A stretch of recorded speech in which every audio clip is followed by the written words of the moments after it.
जय हिंद मित्रों। आज जो वीडियो है इसमें लेक्चर नंबर 2 ट्वेल्थ का जो है लेक्चर नंबर 2 है।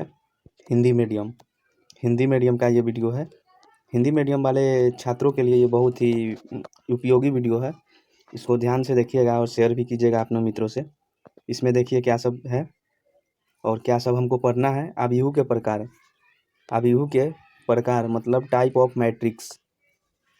मैट्रिक्स जो होता है, कितने प्रकार का होता है, कौन कौन सा होता है, उसके बारे में चलिए देखते हैं। अभिहू के प्रकार, पहला जो है स्तंभ अभिहू, कॉलम मैट्रिक्स किसे कहते हैं? देखिए, एक अभिहू स्तंभ अभिहू कहलाता है जिसमें केवल एक स्तंभ होता है। कॉलम मैट्रिक्स किसको कहते हैं? जिसमें सिर्फ एक कॉलम होगा उसे कॉलम मैट्रिक्स कहते हैं। जैसे एग्जाम्पल में देखिए, ए इक्वल टू, हमेशा जो है अभिहू मैट्रिक्स को हमेशा जो है कैपिटल लेटर से सूचित किया जाता है। और इसका एग्जाम्पल देखिए, सिर्फ इसमें क्या है, एक जो है एक कॉलम है। कॉलम का हिंदी होता है स्तंभ। कुछ चीज़ों जो है कुछ टॉपिक और कुछ चीज़ इम्पोर्टेंट चीज़ सब जो मैथ का है उसमें जो है इंग्लिश में ही समझना ज़्यादा बेहतर होता है। ठीक है, कॉलम इसमें क्या है, कॉलम जो है एक है। ठीक, कॉलम का मतलब खड़ा है जो कॉलम है, और सूता है उसको क्या कहते हैं? रो कहते हैं। ठीक है, तो यहाँ पर जो है सिर्फ एक कॉलम है। रो कितना भी हो उससे मतलब नहीं है, सिर्फ जो है उसमें कॉलम की संख्या एक होनी चाहिए। उसको क्या कहेंगे? स्तंभ अभिहू या कॉलम मैट्रिक्स कहेंगे। ठीक है, ये जो है 4 into 1 कोटि का एक स्तंभ अभिहू है, मतलब कॉलम मैट्रिक्स है। 4 x 1 का जो है कोटि का एक स्तंभ अभिहू है। ठीक है, व्यापक रूप से A equal to A I J equal to matrix of A I J M cross 1 एक m×1 कोटि का स्तंभ है। उसको क्या कहते हैं? कॉलम मैट्रिक्स कहते हैं। कॉलम मैट्रिक्स का जो पहचान क्या है, उसमें जो है रो की संख्या कितना भी हो, एम जो है यहाँ रिप्रेजेंट करता है किसको? एम जो है सूचित करता है रो को, और वन जो देख रहे हैं इसको कौन? वन जो है इसको कॉलम कहते हैं। ठीक है, देखिए रो मैट्रिक्स क्या है? रो मैट्रिक्स पंक्ति अभिहू का इंग्लिश होता है रो मैट्रिक्स। कुछ छात्र जो है क्या होता है कि बचपन से ही हिंदी मीडियम में पढ़ते हैं, तो उनके साथ समस्या ये हो जाता है कि इंग्लिश में समझना काफ़ी कठिन होता है। और हम क्या कहते हैं कि साइंस कोई लैंग्वेज नहीं है, ठीक ना। साइंस को आप किसी भी भाषा में पढ़ सकते हैं आसानी पूर्वक, सिर्फ समझ में आना चाहिए। मैथ जो है कोई भाषा का चीज़ नहीं है, आपको जिस भाषा में समझ में आता है उसी भाषा में पढ़िए। ठीक है, इसका देखिए पंक्ति अभिहू रो मैट्रिक्स किसको कहते हैं? एक अभिहू पंक्ति अभिहू कहलाता है यदि उसमें केवल एक पंक्ति होती है। क्या है? पंक्ति अभिहू किसको कहेंगे या रो मैट्रिक्स किसको कहेंगे? जिसमें सिर्फ एक रो होगा उसको क्या कहेंगे?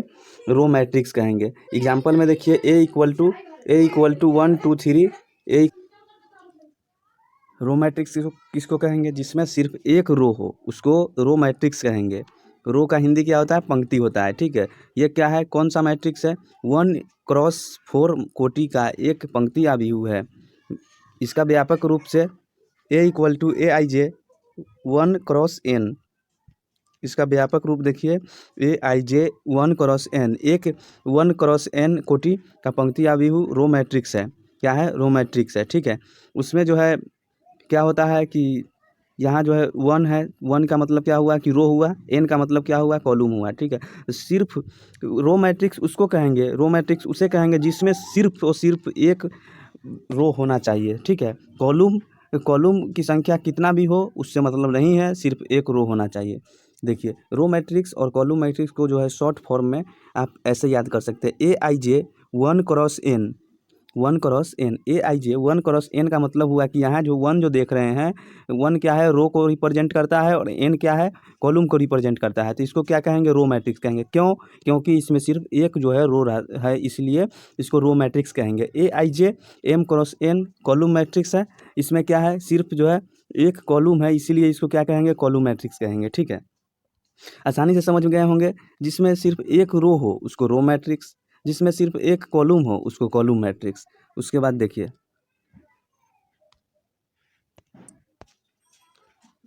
देखिए, क्षैतिज अभिहु, एक सेकेंड। उसके बाद देखिए क्षैतिज अभिहु, हॉरिजॉन्टल मैट्रिक्स। हॉरिजॉन्टल मैट्रिक्स किसको कहते हैं? वैसा अभिहु जिसमें कॉलम की संख्या रो की संख्या से अधिक होती है तो वह अभिहु क्षैतिज अभिहु हॉरिजॉन्टल मैट्रिक्स कहलाता है। देखिए वैसा मैट्रिक्स जिसमें क्या होगा, कॉलम की संख्या रो की संख्या से अधिक होगा तो उसको क्या कहेंगे? हॉरिजॉन्टल मैट्रिक्स कहेंगे या क्षैतिज अभिहु कहेंगे। देखिए कॉलम की संख्या क्या है, रो से अधिक है तो इसको क्या कहेंगे? इसको क्षैतिज अभिहु या हॉरिजॉन्टल मैट्रिक्स कहेंगे। ठीक है। ए I J M cross N का मैट्रिक्स रहेगा। इसमें क्या रहेगा? एम रिप्रेजेंट किसको करता है? एम जो है हमेशा किसको रिप्रेजेंट करता है? रो को रिप्रेजेंट करता है। और एन जो है रिप्रेजेंट किसको करता है? कॉलम को रिप्रेजेंट करता है। ठीक है, कॉलम को रिप्रेजेंट करता है। इसमें क्या है कि रो की संख्या जो है इसमें कम होना चाहिए और कॉलम की संख्या अधिक होना चाहिए। ठीक है, तो इसको क्या कहेंगे? क्षैतिज अभिहु या हॉरिजॉन्टल मैट्रिक्स कहेंगे। देखिए इसमें क्या है, रो की संख्या क्या है? रो की संख्या कम है। रो कितना है? 2 रो है। और कॉलम कितना है? 1 2 3 4 गो रो कॉलम है। ठीक है, तो 2 इंटू 4 का हो गया, 2 क्रॉस 4 का हो गया। ठीक, इसमें क्या है, 2 जो है रिप्रेजेंट करता है रो को और 4 जो है रिप्रेजेंट करता है कॉलम को। इसको क्या कहेंगे? हॉरिजॉन्टल मैट्रिक्स कहेंगे। ठीक, उसके बाद देखिए सदिश अभिहु, वेक्टर मैट्रिक्स। हिंदी मीडियम में अगर आपको अच्छी से समझना है तो इस चैनल को जरूर सब्सक्राइब कीजिएगा। ठीक है, हिंदी मीडियम में जो है ना आपको कहीं भी कठिनाई नहीं होगी। सदिश अभिहु या वेक्टर मैट्रिक्स वैसा अभिहु जिसमें रो की संख्या कॉलम की संख्या से अधिक होती है तो उसे क्या कहेंगे? सदिश अभिहु या वेक्टर मैट्रिक्स कहेंगे। ठीक है, सदिश अभिहु किसको कहेंगे या वेक्टर मैट्रिक्स किसको कहेंगे? वेक्टर मैट्रिक्स उसको कहेंगे जिसमें जो है रो की संख्या अधिक हो और कॉलम की संख्या कम हो। और हॉरिजॉन्टल मैट्रिक्स किसको कहेंगे? उसमें जो है कॉलम की संख्या अधिक हो, रो की संख्या कम हो। और सदिश अभिहु किसको कहेंगे? इसमें जो है रो की संख्या अधिक हो और कॉलम की संख्या कम हो। ठीक है, एग्जाम्पल में देखिए, एग्जाम्पल में यहाँ देखिए क्या है, इसमें जो है रो की संख्या क्या है? अधिक है। रो की संख्या कितना है? 4 है। ठीक है, और कॉलम की संख्या कितना है? 3 है। तो कॉलम की संख्या 3 है तो यहाँ क्या हो जाएगा? इसको क्या कहेंगे हम? रो मैट्रिक्स कहेंगे। यहाँ भी देखिए रो की संख्या कितना है? 3 है। ठीक है, कॉलम की संख्या कितना है? 2 है, तो इसको क्या कहेंगे? रो मैट्रिक्स कहेंगे। ठीक है, और यहाँ देखिए 2 मैट्रिक्स, 2 जो है रो है और 3 जो है कॉलम है, तो इसको क्या कहेंगे? इसको कॉलम मैट्रिक्स कहेंगे, न कि रो मैट्रिक्स कहेंगे। रो मैट्रिक्स ये नहीं है, इसको ये जो है कॉलम मैट्रिक्स है। ठीक है, और उसके बाद देखिए वर्ग अभिहु किसको कहते हैं? स्क्वायर मैट्रिक्स किसको कहते हैं? वर्ग अभिहु या स्क्वायर मैट्रिक्स। हिंदी मीडियम के स्टूडेंट से अपील है कि आप जो है नोट डाउन करते रहें। ठीक है, अपने कॉपी और कलम, मतलब कॉपी कलम लेकर के बैठे और इसको नोट करते रहें तो ज़्यादा बेहतर रहेगा। ठीक है, वर्ग अभिहु स्क्वायर मैट्रिक्स। और ये कभी नहीं सोचिएगा कि हिंदी में पढ़ने से या इंग्लिश में पढ़ने से क्या होता है। आपको जिस भाषा में समझ में आता है उस भाषा में पढ़िए, उससे मतलब नहीं है दुनिया क्या कहेगी।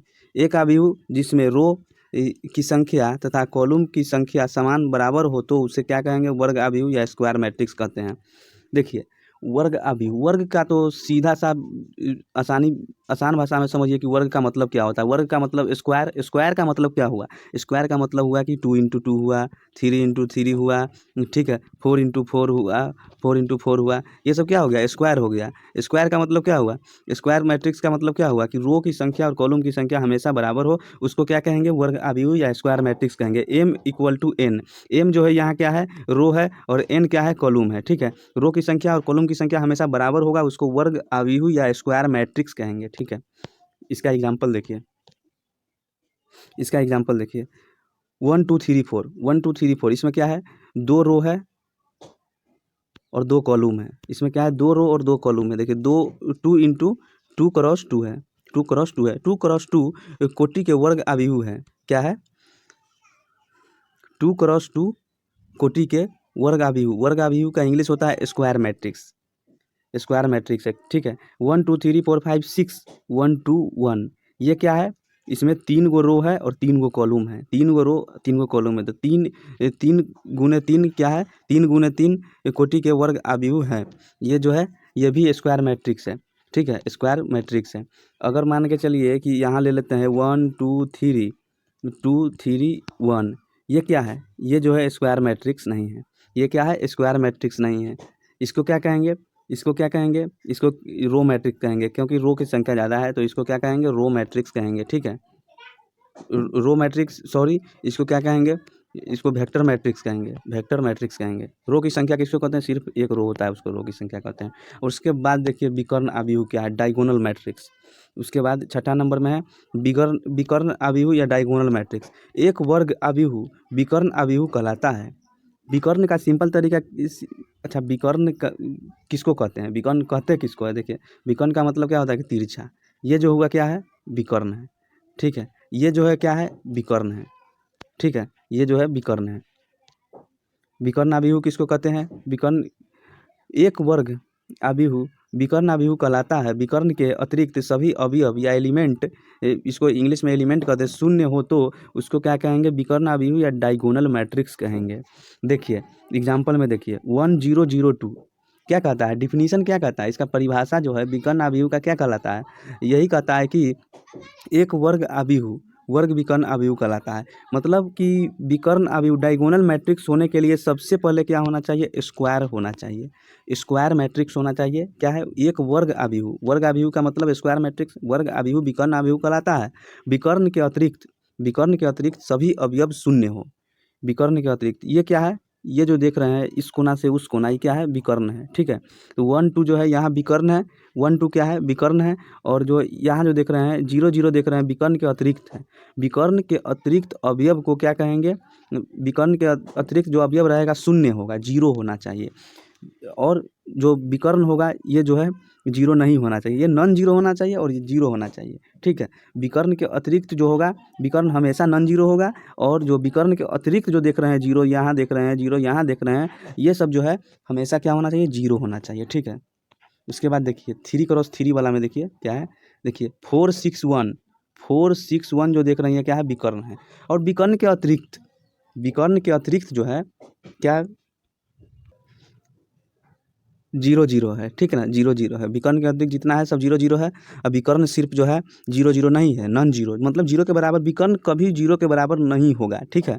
विकर्ण अगर 0 के बराबर होगा तो डायगोनल मैट्रिक्स नहीं होगा या विकर्ण आव्यूह नहीं होगा, ठीक है।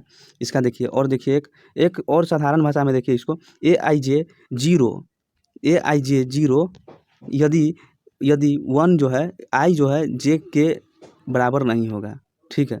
आई जो है जे के बराबर नहीं होगा, अगर 0 होगा तो आई के बराबर आई जे बराबर नहीं होगा, ठीक है। डी आई यदि आई इक्वल टू जे है तो देखिए विकर्ण जो है इसमें क्या है, D1 D2 D3 DN, ये क्या है, विकर्ण है। और ये सब जो जितना जो देख रहे हैं विकर्ण के अतिरिक्त सब 0 0 है, तो इसको क्या कहेंगे, डायगोनल मैट्रिक्स कहेंगे। इसको क्या कहेंगे, डायगोनल मैट्रिक्स कहेंगे, ठीक है, या वर्ग या विकर्ण आव्यूह कहेंगे। उसके बाद देखिए अदिश आव्यूह या स्केलर मैट्रिक्स। स्केलर मैट्रिक्स क्या है, अदिश आव्यूह या स्केलर मैट्रिक्स। एक विकर्ण आव्यूह अदिश आव्यूह कहलाता है जब सभी विकर्ण के अतिरिक्त अवयव 0 के बराबर होता है तथा सभी विकर्ण के अवयव कांस्टेंट स्थिरांक के बराबर होता है। ए आई जे इक्वल टू के, एम इक्वल टू एन, ठीक है। एक विकर्ण आव्यूह अदिश आव्यूह कहलाता है। विकर्ण आव्यूह विकर्ण होना चाहिए। स्केलर मैट्रिक्स जब होगा तो विकर्ण जरूर होगा, ठीक है, विकर्ण आव्यूह जरूर होगा। स्केलर मैट्रिक्स होगा तो डायगोनल जरूर होगा, ठीक है। तो इसमें देखिए इसका एग्जाम्पल देखिए के जो यहाँ देख रहे हैं कांस्टेंट है, के क्या है, कांस्टेंट है। के हमेशा बराबर होना चाहिए, के जो है हमेशा कांस्टेंट जो है हमेशा बराबर होना चाहिए, ठीक है। तो यहाँ देखिए इसके अतिरिक्त क्या है, 0 0 है, कांस्टेंट के अतिरिक्त जो है 0 0 है, कांस्टेंट के अतिरिक्त यहाँ जो है 0 0 है, ठीक है। 2 × 2 कोटि के अदिश आव्यूह है।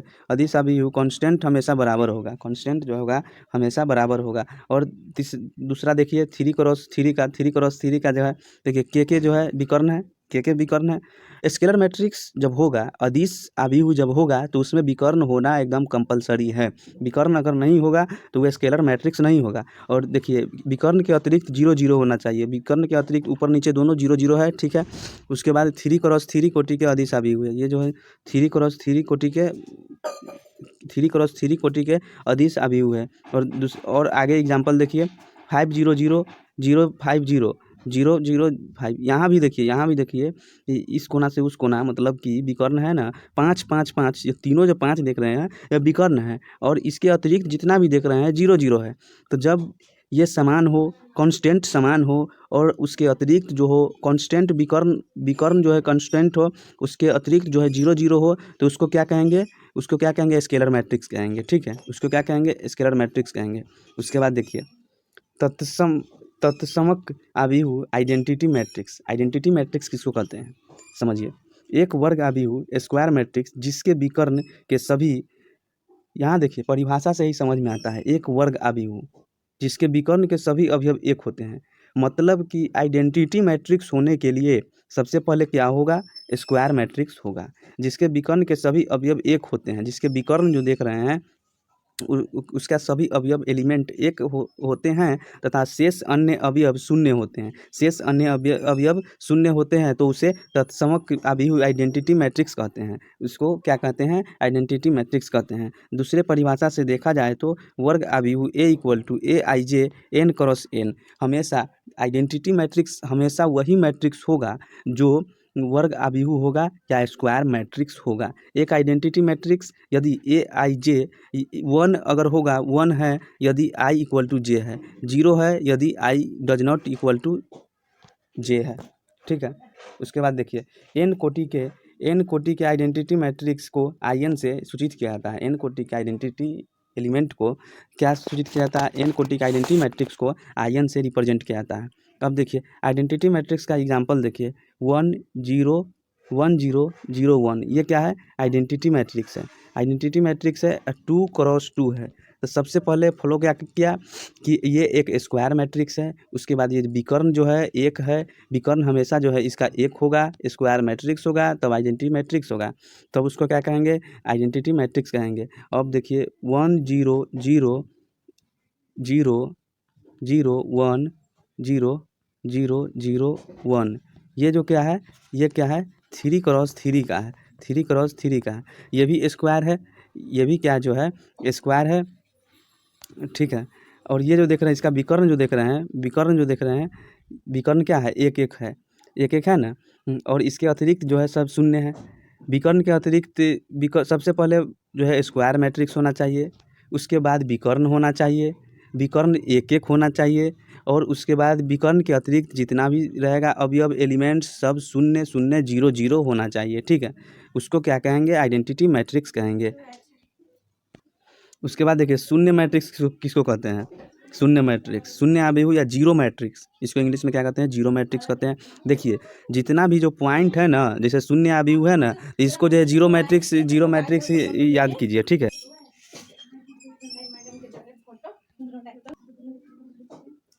जैसे देखिए शून्य आव्यूह है ना, तो इसका जो है जो इसका जो टॉपिक है इसको जीरो मैट्रिक्स भी याद कीजिए, ठीक है। मतलब कि इसका इंग्लिश भी याद करते रहिएगा। जैसे शून्य आव्यूह का इंग्लिश क्या होता है? Zero matrix. ये ज़्यादा अच्छा रहेगा आपको। डिफिनीशन भले ही आप हिंदी में याद कीजिए, हिंदी में पढ़िए, लेकिन इसका जो टॉपिक इंपॉर्टेंट टॉपिक सब जो होता है, जैसे इसका इंग्लिश जो होता है, इंग्लिश भी जानिए, ज़्यादा अच्छा रहेगा। एक आव्यूह देखिए, अब इसको शून्य आव्यूह किसको कहेंगे? एक आव्यूह शून्य आव्यूह कहलाता है जिसमें सभी अवयव शून्य होता है। शून्य आव्यूह जीरो मैट्रिक्स किसको कहेंगे? जिसमें सारा का सारा एलिमेंट जीरो होगा, उसको क्या कहेंगे? जीरो मैट्रिक्स कहेंगे। एग्जाम्पल में देखिए 0 0 0 0, ठीक है। 2 क्रॉस 2 का है, 2 क्रॉस 2 का है ना। और इसमें क्या है? ये भी एक स्क्वायर मैट्रिक्स है, ठीक है। स्क्वायर मैट्रिक्स है 0 0 0 0। ये जो है शून्य कोटि का, मतलब कि क्या हुआ? जीरो मैट्रिक्स हुआ, जीरो मैट्रिक्स हुआ। और यहाँ देखिए 0 0 0 0 0 0, ये क्या है? ये जो है क्या है? स्क्वायर मैट्रिक्स ये नहीं है। ये स्क्वायर मैट्रिक्स है कि नहीं? नहीं है, स्क्वायर मैट्रिक्स ये नहीं है। स्क्वायर मैट्रिक्स तभी होगा जब जो है रो और कॉलम दोनों बराबर होगा। ये स्क्वायर मैट्रिक्स नहीं है। तो 0 0 0 ये क्या है? इसमें रो की संख्या कितना है? 2 है और कॉलम की संख्या कितना है? 3 है। तो 2 क्रॉस 3 कोटि के शून्य मैट्रिक्स क्या है? जो है ये शून्य आव्यूह है, या जीरो मैट्रिक्स है।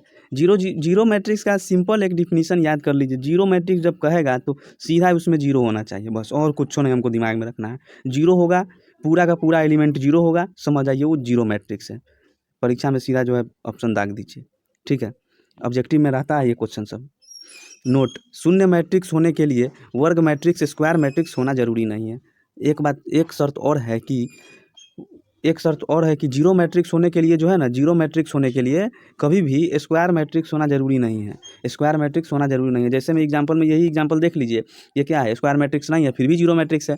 इसीलिए जीरो मैट्रिक्स होने के लिए स्क्वायर मैट्रिक्स होना जरूरी नहीं है, ठीक है। उसके बाद देखिए, उसके बाद इक्वल मैट्रिक्स या समान मैट्रिक्स किसको कहते हैं, समान मैट्रिक्स किसको कहते हैं। दो matrix A I J B equal to B I J समान कहलाते हैं यदि पहला स्टेप क्या है, मैट्रिक्स के कोटि समान हो तब। दूसरा स्टेप क्या है, ए का प्रत्येक अवयव बी के सभी अवयव के समान हो, अर्थात आई तथा जे के सभी मानों के लिए ए I J equal to B I जे हो, ठीक है। देखिए इक्वल मैट्रिक्स किसको कहते हैं या समान मैट्रिक्स किसको कहते हैं। समान मैट्रिक्स उसको कहेंगे जिसमें जो है सारा साइज भी समान हो, दोनों साइज समान हो, ठीक है। ये साइज देखिए, ये साइज समान हो और ये साइज समान हो, और उसके बाद क्या हो, उसके बाद जो है इसका प्रत्येक अवयव जो है इसके समान हो। जैसे देखिए एक के समान है, दो जो है दो के समान है, तीन जो है तीन के समान है, और चार जो है चार के समान है ना। दोनों मैट्रिक्स समान मैट्रिक्स कहलाएगा। ये जो है मैट्रिक्स आप जो देख रहे हैं मैट्रिक्स, ये जो एग्जाम्पल है क्या है, समान मैट्रिक्स है, ठीक है। और दूसरा एग्जाम्पल देख लीजिए, 1 2 3 4 5 6 1 2 3 4 5 6 इज इक्वल मैट्रिक्स। ये भी जो है क्या है, समान मैट्रिक्स, समान अवयव या इक्वल मैट्रिक्स इसको कहेंगे, ठीक है। इक्वल मैट्रिक्स कहेंगे। और जब देखिए इक्वल मैट्रिक्स किसको नहीं कहेंगे, ये तो जान गए कि इसको जो है इक्वल मैट्रिक्स कहेंगे और किसको नहीं कहेंगे। तब देख लीजिए यहीं पर जो है 7, इसको 4 को जो है 7 कर दीजिए और इसको जो है 6 कर दीजिए, तो यहाँ क्या होगा कि इक्वल मैट्रिक्स ये नहीं है, ये, ठीक है। उसके बाद देखिए A equal to 1 2 X Y A B C D, ये भी जो है इक्वल मैट्रिक्स है। क्यों इक्वल मैट्रिक्स है, इक्वल मैट्रिक्स क्यों है, तो देखिए ए जो है 1 के बराबर है, 2 जो है बी के बराबर है, एक्स जो है सी के बराबर है, वाई जो है डी के बराबर है, वाई जो है डी के बराबर है, ठीक है। एक्स जो है देखिए क्या है, एक्स जो है सी के बराबर है ना, एक्स जो है सी के बराबर है, ठीक है। वाई जो है डी के बराबर है, और उसके बाद 1 जो है ए के बराबर है, और 2 जो है बी के बराबर है, तो इसको क्या कहेंगे। ये जो एग्जांपल देख रहे हैं, ये एग्जांपल भी जो है इक्वल मैट्रिक्स है, ठीक है। 2a plus B equal to 4 है, a minus 2b equal to -3 है, ये इसके बराबर, ये इसके बराबर। 4 को समीकरण हो गया, 4 को समीकरण हो गया, ठीक है। ये जो 4 को समीकरण हो गया, इसको जो क्या करेंगे, हल कर लेंगे अपना विलोपन विधि से, इसको जो है हल कर लेंगे, ठीक। तो इसके बाद मान निकल जाएगा 1 2 3 4 5 1 2 3 4 तक मान निकल जाएगा। A equal to 1 B 2 C 3 D 4 आ गया। ये भी जो है इक्वल, ये क्या है, इक्वल मैट्रिक्स है। तो टाइप ऑफ मैट्रिक्स का जो है भाग समाप्त हो गया। और उसके बाद जो है अब जो अगला लेक्चर डालेंगे ना, उसमें जो है एनसीईआरटी का जो रहेगा एक्सरसाइज का जो क्वेश्चन सब है वो डालेंगे, ठीक है। धन्यवाद।